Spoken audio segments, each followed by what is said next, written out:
Hello, everyone. Thank you so much for joining us this afternoon. My name is Benjamin Quinn, and on behalf of Harvard Bookstore, I'm so excited to welcome you to today's event with Michael Cholbi discussing his latest book, Grief, a Philosophical Guide. Today's event is part of Harvard Bookstore's Friday Forum series, which takes place on Friday afternoons during the academic year as a way to highlight scholarly books in a wide range of fields. Though we remain digital for the time being, we have a full schedule of virtual events in the coming weeks as part of this afternoon series and others. Next Friday, January 28th, the University of Washington's Habiba Ibrahim joins us for a discussion of her latest book, Black Age, Oceanic Lifespans and the Time of Black Life, in conversation with Nicole King.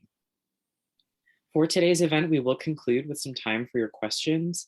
If you'd like to ask the speaker something, locate the Q&A function wherever it may live on your Zoom display, where you can submit all your questions.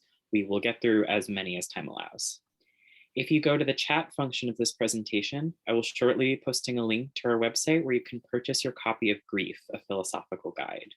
If you already have a copy or would like to contribute to this series and our store in a different way, I will also be posting in the chat a link to our website's donation function.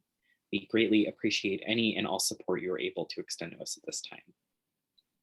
Please note that closed captioning is available for this broadcast. Depending on which version of Zoom you are using, you may need to enable it yourself. Simply locate the button marked CC Live Transcript on your display and click through the options. And one final note, as you have no doubt experienced in large virtual gatherings, technical issues may arise. If any glitches do occur, we will do our best to resolve them as quickly as possible. Thank you for your patience and understanding. And now it is my pleasure to introduce today's speaker. Michael Cholbi is chair in philosophy at the University of Edinburgh. His previous books include Suicide, The Philosophical Dimensions and Understanding Kant's Ethics, and he is the author of over 70 peer-reviewed articles and publications, including Mind, Ethics, Philosophy, and Phenomenological Research, the Oxford Studies in Normative Ethics, and the Stanford Encyclopedia of Philosophy. With Grief, the subject of today's book, forming the centerpiece of his work, Michael is a founding member of the International Association for the Philosophy of Death and Dying, and a former member of the American Philosophical Association Committees on Public Philosophy and Teaching Philosophy. This afternoon, he joins us for a discussion of his book, Grief, a Philosophical Guide, an in-depth, groundbreaking examination of a complex emotional event that is both central to our human experience, yet surprisingly underevaluated by philosophers. Drawing on psychology, social science, and literature, as well as philosophy, Cholbi illustrates the countless manifestations of grief, ranging from our most private, intimate grieving to the collective mourning of celebrities, and how this phenomena is something we should embrace rather than avoid, an important part of a good and meaningful life. I will end with praise from Juliet Rosenfeld, the brilliant author of The State of Belief, who calls Grief a clever, deeply touching book. Grief adds to the growing canon of important, thoughtful writing on this inevitable stage of life that we all need to understand and learn more about. We are so thrilled to be hosting this event this afternoon. Without further ado, I'm now delighted to turn things over to our speaker. The digital podium is all yours, Professor Cholbi. All right, well, thanks very much, Benjamin, and to the Harvard Bookstore staff for arranging for this event. And of course, thank you to all of you for setting aside some time to attend. Let me just begin by going ahead and making available to you the slides that I'll be using today.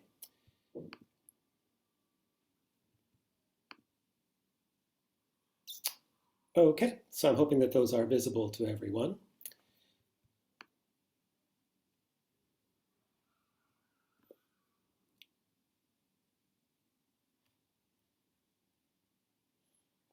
Okay, so as Benjamin said, grief is surprisingly not a subject that philosophers have traditionally said very much about.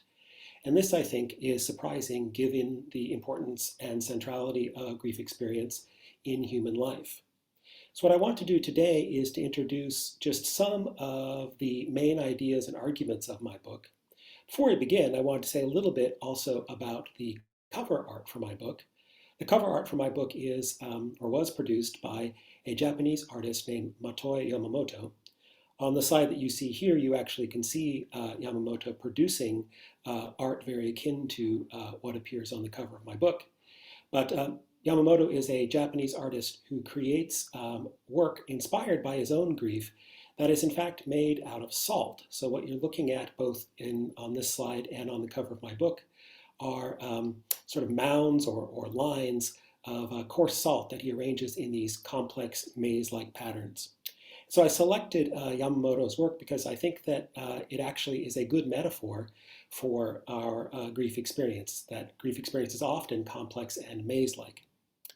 So let me tell you a little bit about what's in my book and what we'll be discussing, or what I'll be discussing in our conversation today. So there are really sort of two central issues that are addressed in my book. The first of these is the nature of grief, just what is grief? I think virtually all of us will have some experience of this in the course of our lives, but that doesn't necessarily mean that we quite understand what's happening to us or that we can differentiate grief from other similar emotional states. So the first question that we'll address, and this will be the bulk of the inquiry today, will be what the nature of grief is. The other question, and this is one that we won't really have the opportunity to investigate very deeply today. Sorry, it looks like this sharing was stopped there.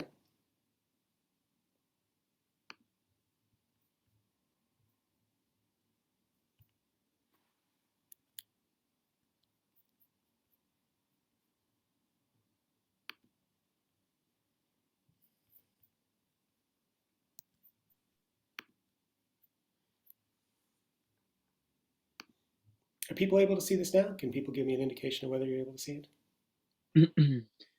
Just jumping back on. Sorry, is your system frozen, Michael? It doesn't look like the slides are transitioning.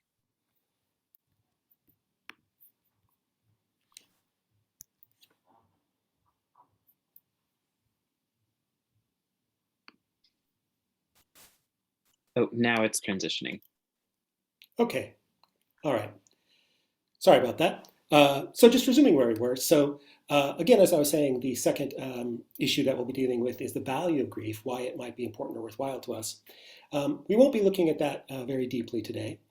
Where our focus will fall on is the first of these issues, namely the nature of grief. And I want to address in particular two claims or two questions. First, just who do we grieve for? And secondly, why do we grieve? So let's begin with this question, who do we grieve for? I want to offer first the observation that grief is a selective response that we have to the deaths of others. During the course of the hour or so that we will be together today, something like between 50 and 60,000 people in the world will die. And I'm guessing that in most cases, you won't be grieving those individuals. It's pretty unlikely that I won't be grieving those individuals. Their deaths do evoke, I think, a certain emotion in us. It's a little hard to know how to describe or label that emotion. I think they do cause us a sense perhaps of a certain kind of melancholy or dismay at the fact that they are now deceased. But if you were to pick up a newspaper, if you still read a newspaper, and look at the obituaries, aside from those individuals that you knew, most of these individuals are really not known to you, and so their deaths produce perhaps some emotional reaction in you, but that emotional reaction I don't think is adequately characterized or classified as grief. So that seems to suggest to us that in order to grieve someone, you have to stand in a certain sort of relationship to that individual. So the question at hand is, what kind of relationship is needed in order to elicit grief? So my approach to this will simply be to consider some possibilities that seem on their face plausible, and then to consider whether there might be counterexamples to these possibilities. And this will be a way of working my way toward my own favorite answer to this question of the kind of relationship that we need in order to grieve someone's death. So a first possibility that seems quite plausible is that we grieve the deaths of those with whom we are emotionally intimate. This seems to account very nicely for what I think of as our paradigm cases of grief, the cases of grief that come to mind when we simply think about the phenomenon of grieving in our heads. So the grief that we feel upon the deaths of spouses, siblings, parents, and so forth, those are all instances where in many cases we have a kind of intimacy or closeness with the individual who is now deceased.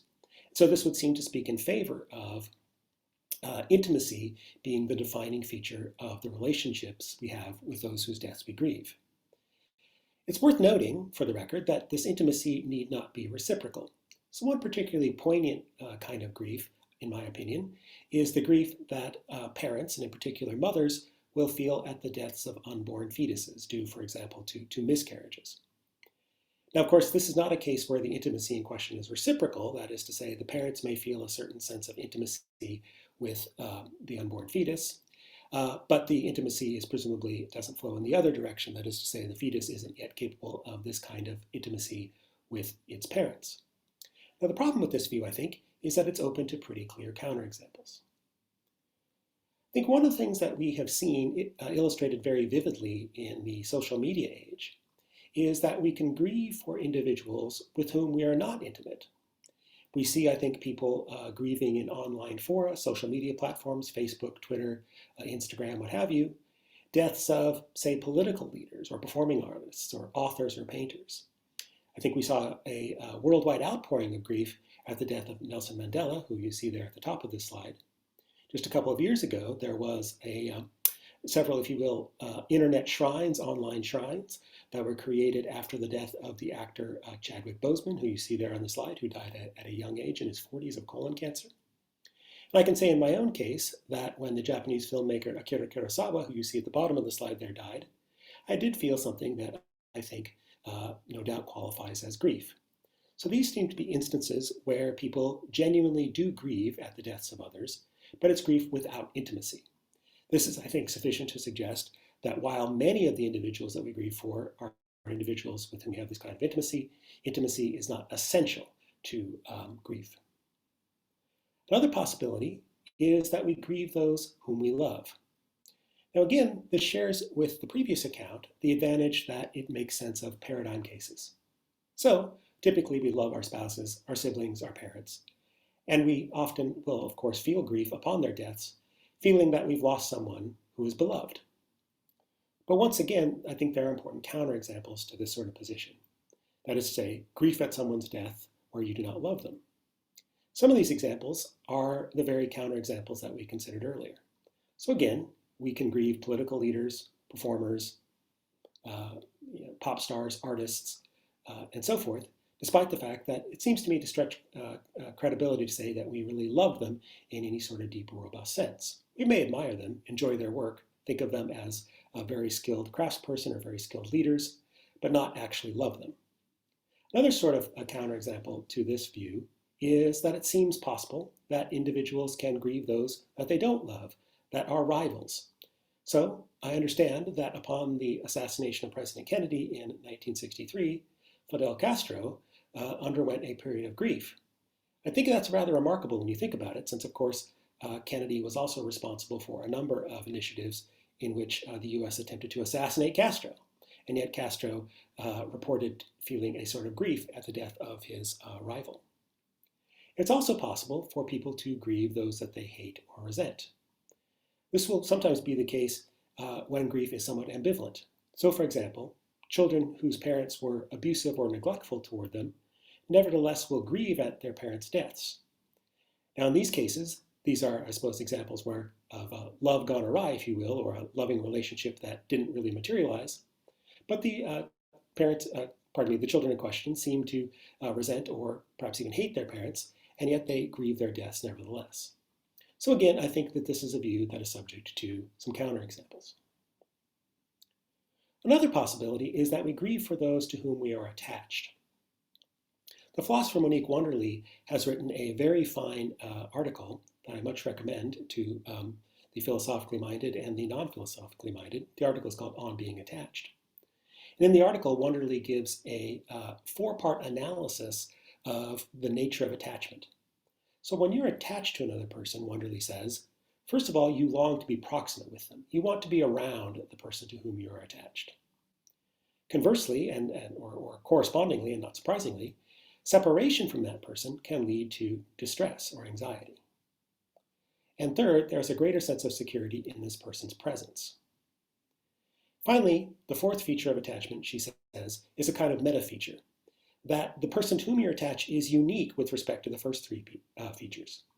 So when you're attached to someone, No other person can provide this sense of longingness to be proximate, this distress that one feels upon separation, and this greater sense of security in their presence, just in the way that that particular person does. With respect to attachment, then, those to whom we are attached are, if you will, irreplaceable or non-substitutable. Now again, I think that the attachment approach does account well for paradigm cases. Often we will be attached to our spouses, our siblings, our parents, and so forth. But once again, there will be counterexamples, wherein we grieve for a person without it being the case that we're attached to them. So again, some of the examples are ones that are by now familiar to us.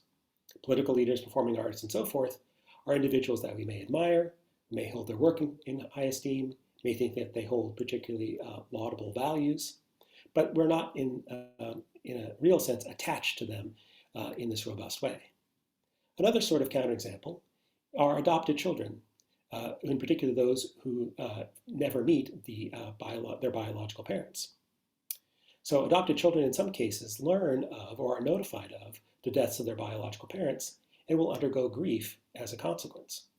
But in that case, there doesn't really seem to be a basis for any sort of attachment. After all, these are instances where the adopted child had never met the biological parent, and so there was no basis for an attachment to form. And yet there's grief. Finally, it doesn't seem to me that this account appealing to attachment does very well in understanding the grief that people feel upon the deaths of their children. Now, children, of course, are usually attached to their parents, but it's not usually the case that parents are attached to their children. That is to say, the children don't provide them the sense of security, etc., that they provide to the children. So this seems to me to be another category of counterexamples to the claim that grief requires that we be attached to the person who is now deceased. Here's a final position that I think, again, seems promising, but perhaps doesn't survive a number of counterexamples. So we might think that who we grieve for are those who have contributed to our lives going well, the people that make our lives better, the people who make our lives happier. But again, this is subject to various kinds of counterexamples, where a person grieves a person's death without having benefited or benefiting from that person. So again, you might have had abusive or neglectful parents and yet feel grief upon learning of their deaths. Another sort of counterexample, love's at first sight. So suppose that you fall in love with someone on Friday, and sadly that individual happens to die on, say, Sunday. Now there, you might feel a great sense of grief, despite the fact that you really hadn't established a relationship sufficient to make that person a contributor to your quality of life. And then finally, some of our loved ones are such that we don't really benefit them, or at least that we don't benefit from them at the stage of life at which they die. So in some cases you may have emotionally burdensome loved ones or companions, or you may have individuals that you're responsible for caring for. Say you are a caregiver to someone who is seriously ill. In that case, their deaths may even be a benefit to you rather than depriving you of benefits. So in that instance, it seems to me right to say that you are grieving someone who did not, at least in that particular instance at least, benefit you. Now it's important to appreciate that I'm not suggesting that the four features that I've just mentioned, attachment, well-being, intimacy, or love, are not present in our relationships with those that we grieve. Far from it. I'm merely suggesting that they're not absolutely essential, and that if we do want to understand what's absolutely essential to the relationships that can prompt our grief, we have to look elsewhere. Now, you might at this point, though, be somewhat despairing of this enterprise. You might say to yourself, gosh, we've considered four possibilities, all of which seemed plausible on their face, and none of them seem to have panned out. They all seem to be subject to counterexamples. So should we then just give up on finding some sort of common property in the relationships that we have to those whose deaths we grieve? Maybe we've been misled all along. Perhaps it's just the case that we have a word, grief, but there is no sort of underlying unity behind that word. Perhaps we should instead speak of different kinds of grief, intimate grief, love grief, attachment grief, what have you. Now I think that this is premature, and I don't think we have in the end many phenomena rather than one, but I do think that we have to go looking elsewhere then to find the attribute that will unify the diverse relationships that elicit grief. So where are we going to find this attribute that unifies the different relationships that elicit grief? Well, I'm going to suggest that we should look to a notion that was put forth by the philosopher Christine Korsgaard in a book that she wrote in the 1990s called The Sources of Normativity.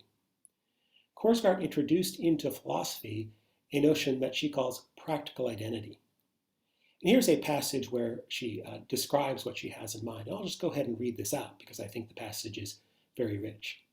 So Korsgaard wrote, "The conception of one's identity in question here is not a theoretical one, a view about what as a matter of inescapable scientific fact you are." So if I may comment, I take it that Korsgaard is here suggesting that practical identity isn't something like, oh, your genetic makeup or your family origin or anything like that. It's not a kind of scientific fact about you. So what kind of fact is it? Well, she continues, saying it's better understood as a description under which you value yourself, a description under which you find your life to be worth living and your actions to be worth undertaking. So she says she wants to call this a conception of our practical identity. Practical identity is a complex matter, and for the average person, there will be a jumble of such conceptions. You are a human being, a woman or a man, an adherent of a certain religion, a member of an ethnic group, a member of a certain profession, someone's lover or friend, and so on. And all of these identities, each of which I think she means to see as components or elements of a larger practical identity, all these identities give rise to reasons and obligations. So what's the connection then between practical identity and grief? Well, let's do a little bit to clarify what it is that Korsgaard is meaning to refer to here. So she says that a practical identity is a description under which you value yourself, or she says under which you find yourself and your actions to be worth undertaking. So I think a helpful way to understand what she's referring to is to think of practical identities as sets of goals or commitments or concerns, as sometimes she puts it, ends, that justify our choices and actions by reference to our identities, that is to say, who we are most fundamentally. So there are various things that we undertake day to day, choices that we make day to day, that we justify or think of as reasonable or defensible for us to do by reference to how we understand ourselves and how what it is that we view as central to our self-conception or self-understanding. I take it when we act that way, we're acting on the basis of what Korsgaard calls practical identities. Now it's important to notice, if we were to go back and look at that list of practical identity elements or components that Korsgaard mentioned, virtually all of these assume the existence of other people in various roles we might call identity constituting. So some of our identity constituting relationships will be relationships with spouses, friends, families, colleagues, and so forth. And notice that it's these other individuals that render certain of our ends, certain of our goals, commitments, and values intelligible or possible. You cannot, say, enjoy sailing with your spouse if you don't have a spouse. You can't enjoy your weekly card game with your friends if you don't have those friends. You can't go on your family's yearly camping trip without that family. You cannot engage in your weekly meeting with your colleagues without your colleagues, and so forth. So our practical identities, because we're social creatures, will assume the existence of various other people to provide, if you will, ingredients, right? Or if you were pillars, right, of our identities. Now my suggestion is that when we step back, we can see in all of the different relationships that seem to elicit our grief, that we grieve those in whom we've invested our practical identities. So we've invested our practical identities in those who we think of as essential to our self-understanding or our self-conception. And notice that this is going to incorporate or encompass many different kinds of relationships that one might have. So if you imagine yourself as, on this slide, the figure at the bottom center, you are likely to have invested your practical identity in a number of different relationships. Relationships with romantic partners, with family members, perhaps as in the case of Kennedy and Castro, with rivals, with your friends, with various public figures. So my suggestion is that behind all of the different individuals whose deaths we grieve is the fact that we've invested our practical identities in them. They're part of how we see ourselves, and they provide us the basis for different reasons for doing what we do. Our friends provide us reasons for engaging in certain activities, so too do our rivals, so too do our partners, so too do our family members, and so too do public figures. If you're a fan of a particular musical artist, this will give you a reason to attend their concerts. If you are an admirer of a certain political leader, this will give you a reason to vote for that leader or to notice when the leader has given a public speech, say. So these are all ways in which our practical identities are invested in different kinds of relationships. And my suggestion is that this is what resides behind the relationships that we have with those whose deaths we grieve. When you think about it, this I think helps us to see the unity within the diversity of grief episodes. So again, we have identities that are invested in a wide variety of relationships and in a wide variety of ways. In this table here, I've just spelled out a few possibilities of this kind. So take one's relationship with a parent. What kind of practical identity investment is there?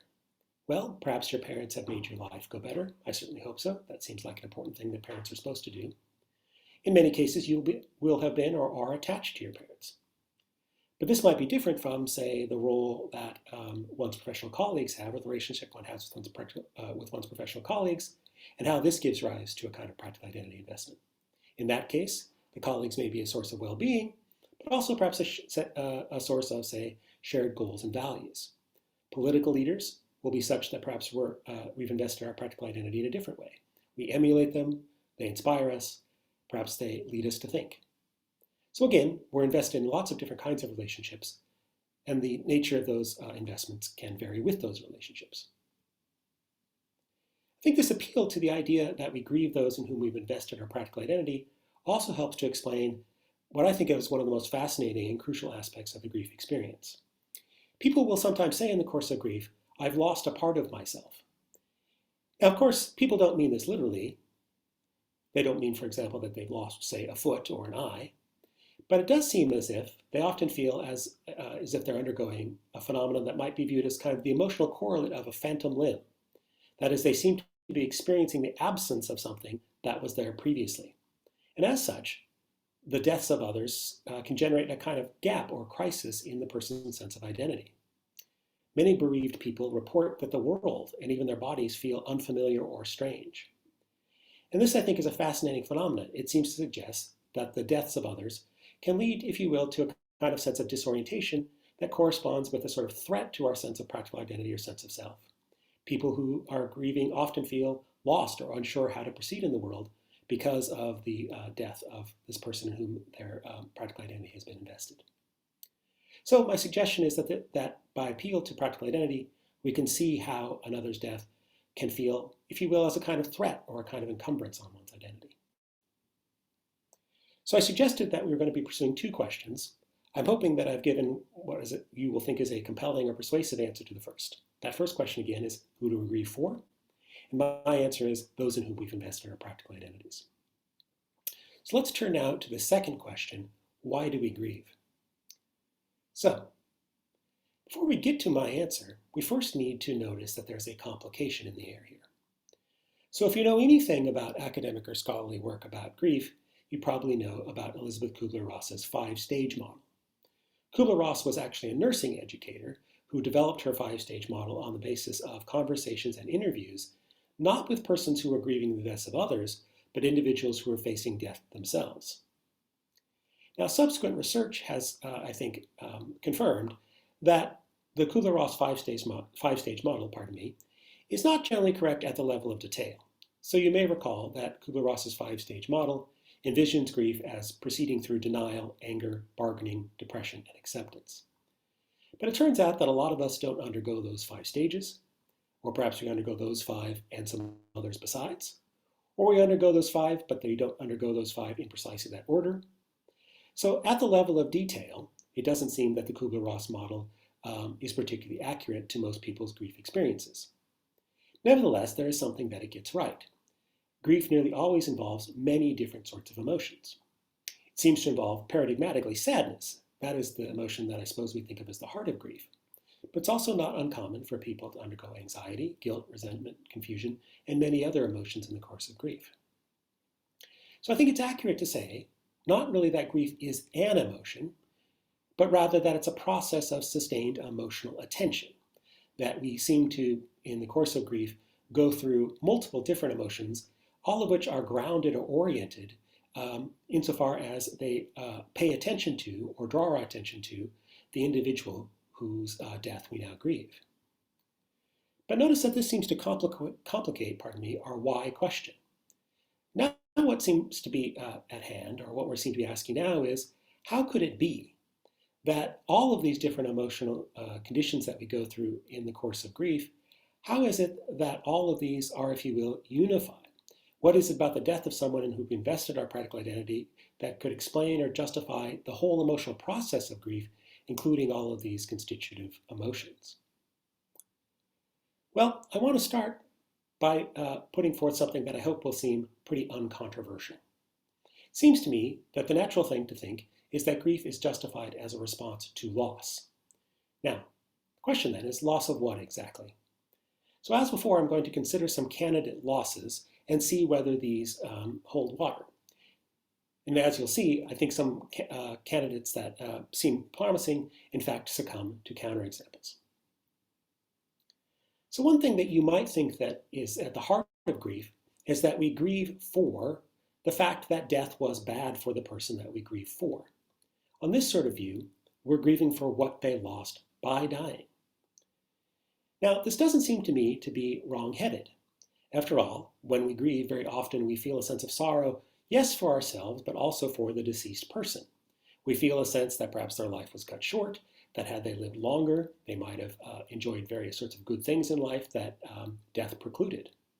So we may feel that what we are grieving for, the why behind the question why grieve, is that what we're grieving for is what the deceased person lost by dying. But this, I think, confronts certain problems. One problem is that some people's deaths are arguably not bad for them. Some people we might actually think benefit from dying when they do. So, as popular debates about, for example, medically assisted dying have, I think, brought to our attention, there do seem to be individuals who, near the end of their lives at least, stand to benefit from dying sooner rather than later. And if that's true, then if they die later, then it would have been a benefit for them to die, perhaps earlier than they in fact do. There may, in some cases, be people for whom it's true that we are grieving for them, and it seems to make sense for us to grieve them, despite the fact that they lose very little by dying as they did. So that's one difficulty with this proposal. A second one is that this proposal would seem to make sense only of some of the emotions that are associated with grief, sadness and guilt perhaps, but seems unlikely to account for some of the others that seem to occur. If I feel a certain sadness at the fact that someone has died, someone who mattered to me, someone in whom I've invested my own practical identity, and I feel that for what they have lost, that would seem to make sense of why I might feel sad. It might also make sense of why I might feel guilt. Perhaps I had a hand in leading them to have a life that was less good than it could have been. But it doesn't seem to make sense of anxiety or resentment. Why should I feel anxiety or resentment on the basis that someone has lost out by dying when they did? In addition, moving on to the next possibility. Second possibility is that the answer to the why question is that we are grieving because the death of the individual in question is bad for us, for the grieving. Now this certainly seems, again, to be credible. When we're grieving, we certainly feel like we've lost something of value to ourselves. But this too, I think, faces certain sorts of problems. Some people's deaths are not arguably bad for the bereaved person. There's no harm to the grieving person for them to die when or as they did. So again, you might be responsible for the care of someone where that care is extremely burdensome. So it might actually be that their dying when they did was not bad for you. It was perhaps even a benefit to you. I also wonder, for example, in the case of Castro and Kennedy, whether Castro really thought that Kennedy's death was bad for him. Perhaps it was really good for him. A second worry is that it seems to imply that those that we grieve for are a bundle of replaceable goods. I mentioned early on in the conversation today that most philosophers have said very little about grief, but one philosopher who did say something about grief was the Roman philosopher Seneca, a Stoic. And he has an infamous passage in a letter to a young man who is grieving, where his response to the young man's letter and the sorrow that the young man expresses in the letter is in effect to say this: well, you're losing the close friend that you're grieving for is a little bit like losing a cloak. If you lose a cloak, that's unfortunate, but you should get over the loss and immediately find a new cloak. After all, if you've lost something valuable, doesn't it make sense to want to find a replacement? But this seems, I think, not to be particularly faithful to our experience of those we grieve for. We don't, I think of those that we grieve for as a kind of bundle of replaceable goods. We think of them as individuals, right, to whom perhaps we are attached or that we love or that we admire. In some way, our identities are invested in them. And this thought that we are grieving for the ways in which another person's death was bad for us, I think invites us to misdescribe, right, our relationships with others as if those others were, if you will, sets of goods that we could replace. Third and finally, I think that this proposal would make sense again of some of the emotions associated with grief, but not all of them. If I'm grieving because another person's death is bad for me, well, this would certainly make sense of sadness. You feel that you've lost something. Maybe it also would make sense of anxiety. Sometimes when we lose things that are valuable to us, we feel a sense of anxiety about whether we'll ever get them back or how we'll continue without them. But it seems unlikely to me that this proposal accounts for other emotions that people experience in the course of grieving. Why in the world should I feel guilt or resentment about the fact that someone who's died was a benefit to me? So I think it makes sense of some of the emotions that we find in grief, but not all of them. Another possibility is to say that what we grieve for is the fact that we've lost our relationship with the deceased. Certainly when another person dies, this is going to be a pivotal moment, a pivotal event in our relationship with them. It would seem natural then to think that what we've lost and what we're grieving for then is the fact that we cannot have this relationship anymore. But I think this runs up against several problems too. First of all, it's worth keeping in mind that even though we do not continue in the same vein with the deceased as we did with them when they were alive, we don't forget them. Our relationships with them don't have to cease. Most people, in fact, seem to continue relationships with the deceased in various forms. When, for example, somebody puts a picture of a deceased loved one on their dresser or on their desk, this, I take it, is a way of attempting to continue to relate to the deceased. And of course, if you happen to believe in the afterlife and you believe that the deceased continues to exist in the afterlife, you may engage in behaviors that are emblematic of continuing a relationship with that person. You may believe that you can communicate with them through prayer, for example. So I think it's more plausible to think that what goes on in grief is that we continue our bonds with those in whom we've invested our practical identities, not that we've ended our bonds with them. We don't lose the relationship altogether. That said, I think that this particular view is on the right track. Let me indicate how. My suggestion is that that view is correct but needs an important qualification. I think what we grieve for, the answer to the why grieve question, is that we lose the relationship with the deceased as it was prior to their deaths. So, when another person dies and we've invested our practical identity in them, well, their deaths require that we alter our relationship with them. They can't continue in just the way that they did before. Again, you cannot engage in the same sort of activities with this person, have the same hopes or expectations with that person, pursue plans with that person, and so forth. So their death represents, if you will, a kind of crisis in this relationship. We know that we will have to change or adapt to the fact of this person being dead. Notice again, this doesn't require that the relationship cease, but does require that the relationship change. And so in my terms, what this means is that this person will continue to have a role or may continue to have a role in your practical identity, but that needs to be a revised role. The role has to be different than the one that they had before. It does seem to me to be true that living spouses relate to one another differently than, say, widows or widowers due to the deceased, for example. So my suggestion is that the relationship will in most cases continue, but it will continue on what we might think of as new emotional or ethical terms. This is a new relationship phase, not the cessation of the relationship. So in practical identity terms, my thought is this. When another person dies, someone in whom we've invested our practical identities, many of the reasons that we had for investing our practical identities in them are canceled by their deaths. Again, we cannot pursue the relationship that we had with them prior to their deaths. So grief responds not only to what relationship we did have, but also what the relationship that might have been. It's oriented in a certain respect toward the future, though it's grounded in the past. We grieve in part, I think, because of the hopes, expectations, and so forth that we build around the relationships in which we invest our practical identities. So the relationship crisis that occurs when another person dies is at the same time a kind of identity crisis.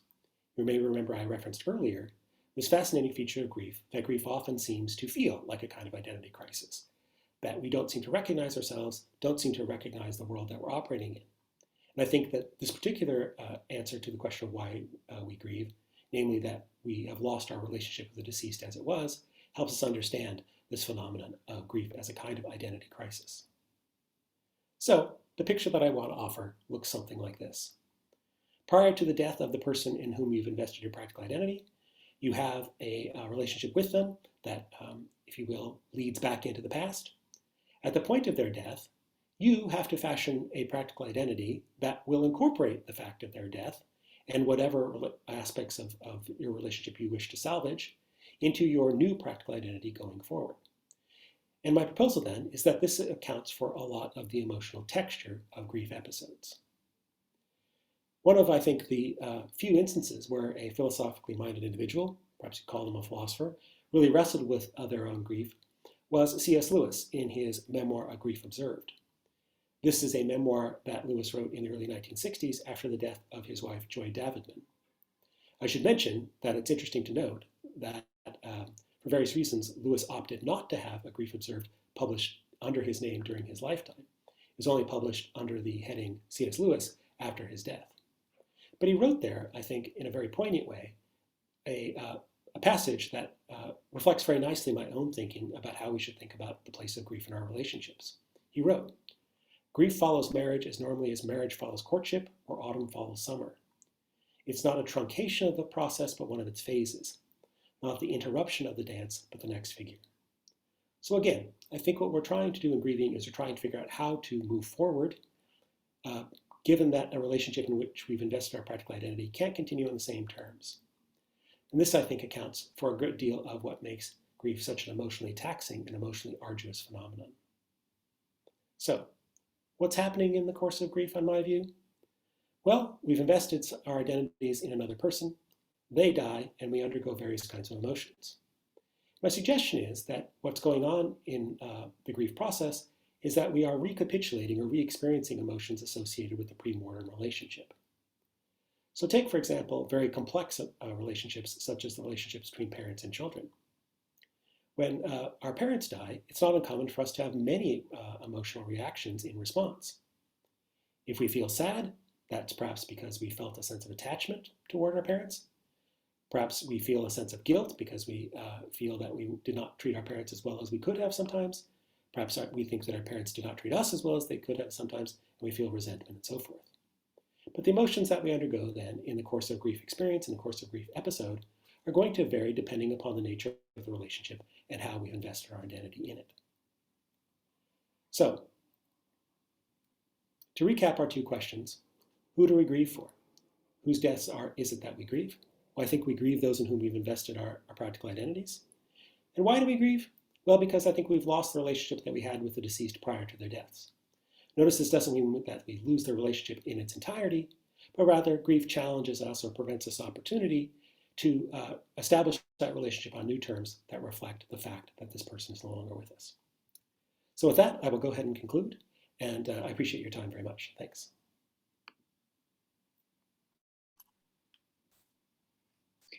Great, thank you, Michael. That was a brilliant presentation. I'm now going to transition to audience questions. We have a few in the queue, but everyone, you feel free to submit more as we go along.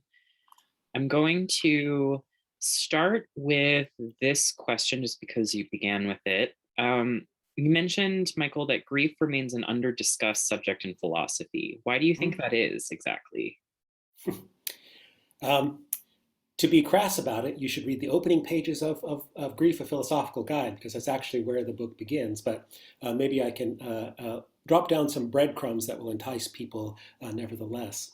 So I think historically, one of the reasons philosophers have not been especially interested in grief is that from the standpoint of certain philosophical points of view, grief is not going to be a very interesting phenomenon or one that is really worth exploring.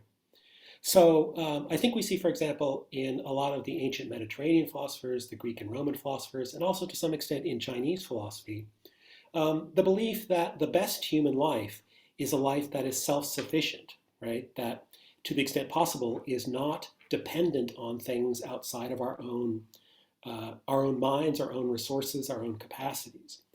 So on that picture, grief looks to be a kind of indication that you haven't lived a very good life, right? Because after all, you seem to be grieving someone on whom you had been dependent.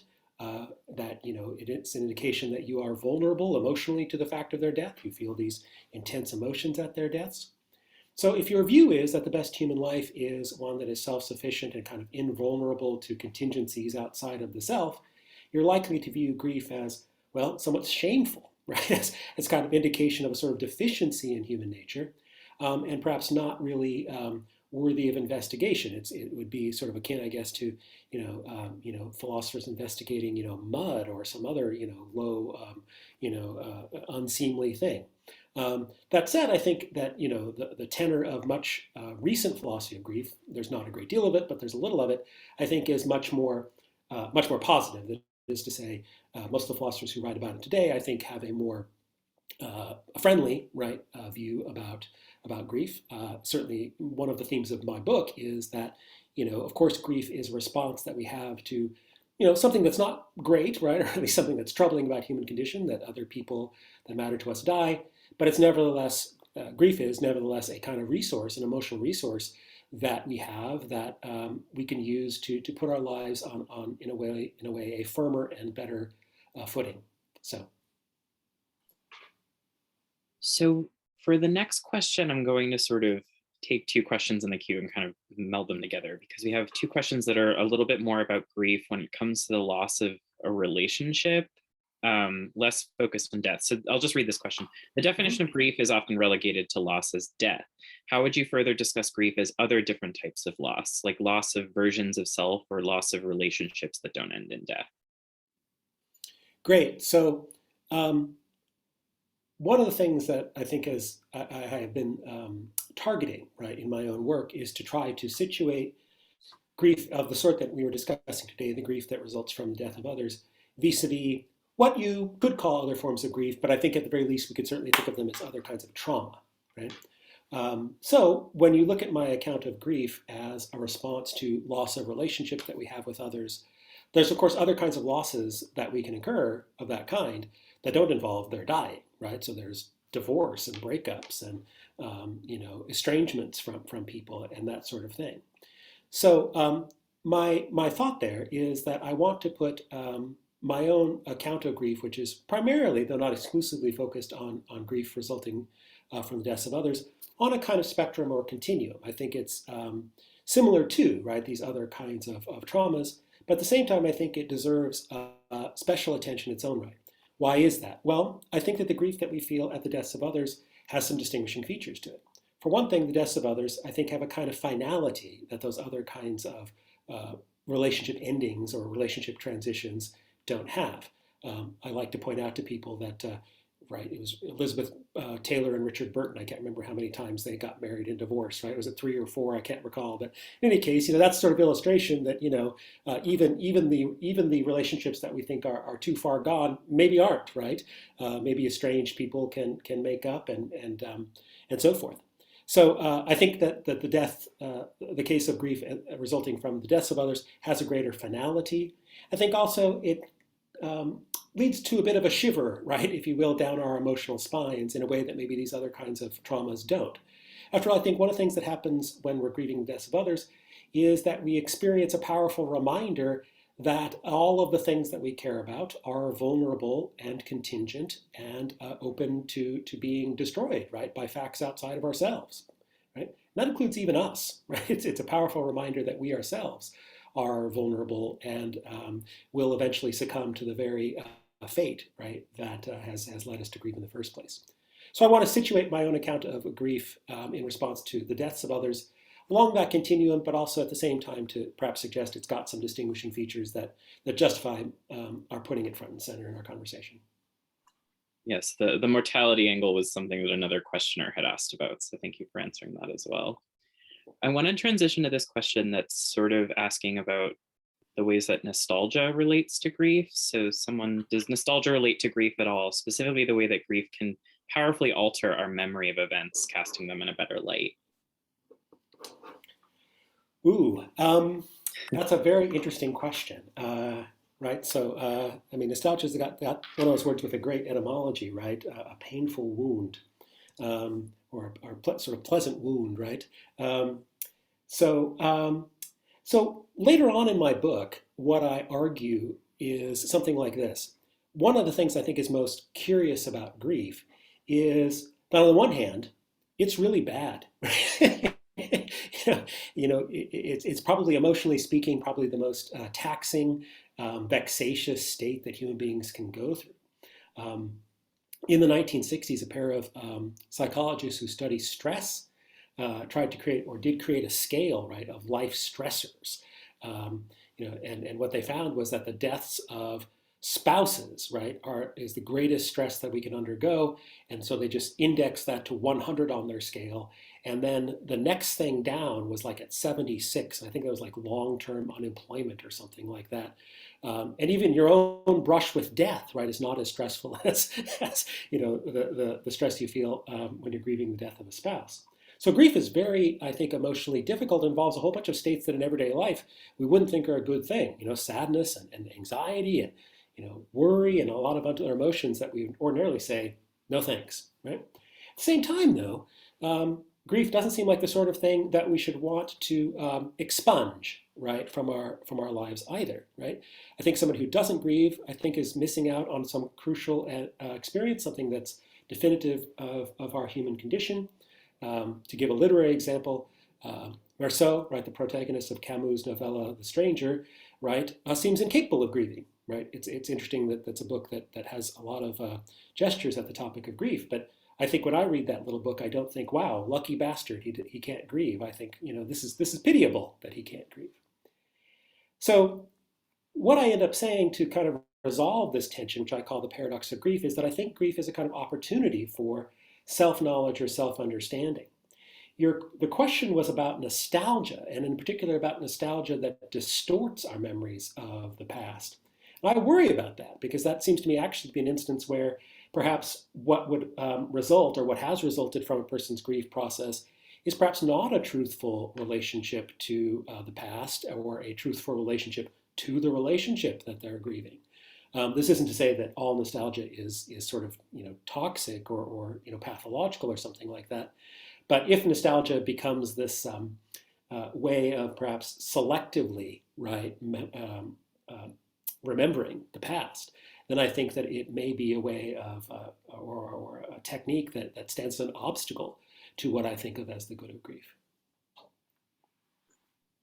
Thank you. So we have a question that just came in that's about sort of background and method. So someone asks, what brought you to focus on grief as a subject? And do you ever find yourself becoming emotionally fatigued during your research?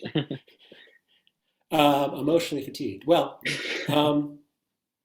so I guess there's two things. I mean, one of them is, again, philosophers haven't said very much about this. So to some degree, I was motivated just by the sense that, boy, this looks like a real missed opportunity for philosophy to be contributing what it can contribute to our understanding of, a really crucial human phenomenon, right? I mean, philosophers have talked a lot about, I think, topics that are kind of in grief's orbit, love and friendship and certainly death and mortality, but grief itself somehow sort of didn't get included in that orbit. So part of it is just simply that I would like to illustrate that, philosophers and philosophy have something to contribute in thinking about these sorts of things. More specifically, I think that, one of the things that has happened to philosophy over the centuries, right, is that it's generated people like me, right? I'm an academic, right? I teach students, and I think about philosophical problems for a living. It's a great joy, it's a great privilege, but it's quite remote, right, from the way philosophy was practiced, say, in the ancient Mediterranean world, right, where philosophers were called upon for, I guess we might call, sort of therapeutic purposes, right? So, they were supposed to be able to give people insight, wisdom, right, about, the sort of central features of human life, work and family and all these other sorts of things. And while I think, I have great, admiration, respect for academic philosophical questions and, pursue them myself, I do think philosophy should continue to have a place for philosophical work that can help people deal in particular with sort of the adversities of life, right? And I don't think philosophy has at least for the past several centuries, really done that. Emotionally fatiguing. Gosh, that's a really nice question. I don't think so, because in some sense, my own view is if you understand something, that tends to diminish emotional fatigue. So, to the extent that I feel like I've arrived at a pretty well worked out, thorough, defensible account of just what grief is and why we should care about it, it seems rather to provide a kind of emotional fortitude, right, rather than to fatigue you.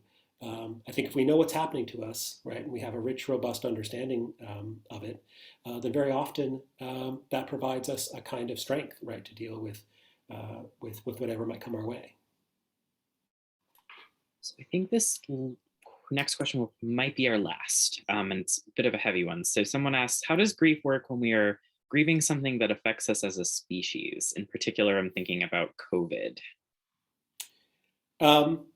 Me too. I'm also thinking about that. So I think COVID represents a really fascinating case for thinking about grief on several levels. On one level, right, of course, there's lots of individuals grieving individual deaths, right? So you've got, if you will, sort of mass grief. But you've also got something else, which is sort of like collective grief, right? The loss of something that seems somehow greater than sort of the loss of any of these individuals. I don't know, sort of a loss of a more, I don't know, naive, uncomplicated past or something like that. So I think one of the first question, and I don't propose to have an answer to this, so I'm afraid your questioner will just have to sort of be satisfied with the question is, what exactly is that collective grief directed at, right? What are we grieving for? I don't know, right? I have some conjectures, but I don't feel confident about any of them. The other aspect of this question that I'll embrace is, one of the things that I think we do when death happens on a mass scale often is we try to commemorate and memorialize it. But it's interesting to note, right, that the last global pandemic, right, the flu pandemic that occurred just in the wake of the First World War, is hardly memorialized or commemorated anywhere in the world. There's like 2 or 3 plaques, right, in the whole world, sort of saying this is a place where people were treated for flu, or this is where, large numbers of people who died from the flu are interred, or anything like that. It's almost as if the world kind of, gave itself collective amnesia, right, about the flu pandemic. Perhaps that was because it happened, just after, an incredibly violent and traumatic war. But, one of the questions I think we should be entertaining and that I'm trying to work out my own views on is, how do you commemorate, memorialize large numbers of deaths and perhaps, large-scale social change, given that these are not deaths that kind of fit into the usual patterns of the kinds of deaths we commemorate and memorialize. We wouldn't be commemorating or memorializing, war heroes or something like that. And we're also talking about a large number of people, right, in the tens of millions now. So, if we could, as a global community or even as national communities, figure out a way to grieve here in ways that answer to grieve collectively in ways that answer to our individual collective needs, I think that would be wonderful. The only template here that I found that seems promising as a way we might think about this COVID collective grief is the AIDS quilt, right, which was crafted in the 1980s and 1990s. I wonder if that might provide us a path forward in thinking about collective grief here. Yeah, ACT UP and the AIDS movement was such a great model for how to historicize people dying of a disease. Yeah, that's a great example. That's a brilliant answer to a really important question. So thank you, Michael, and I'm glad we could end on that note. Before we log off, are there any closing words you want to leave us with, Michael? No, as I said, I hope that people will pick up this book and gain, I think, not necessarily the kinds of insights you would get from a mental health professional or a neuroscientist or something like that, but a person like me who tries to make sense of these kind of broad features of the human experience and attach ethical significance to them. So I hope that it's both useful or interesting at a kind of intellectual or cerebral level, but also in terms of dealing with people's own expectant or past grief. Great. Well, thank you again for joining us today. Thanks to all of you out there for spending part of your afternoon with us. Please learn more about this incredible book and purchase your copy of Grief at harvard.com. I put the link in the chat a couple times. On behalf of Harvard Bookstore here in Cambridge, Massachusetts, enjoy your weekend, keep reading, and stay safe, everyone. Thanks again.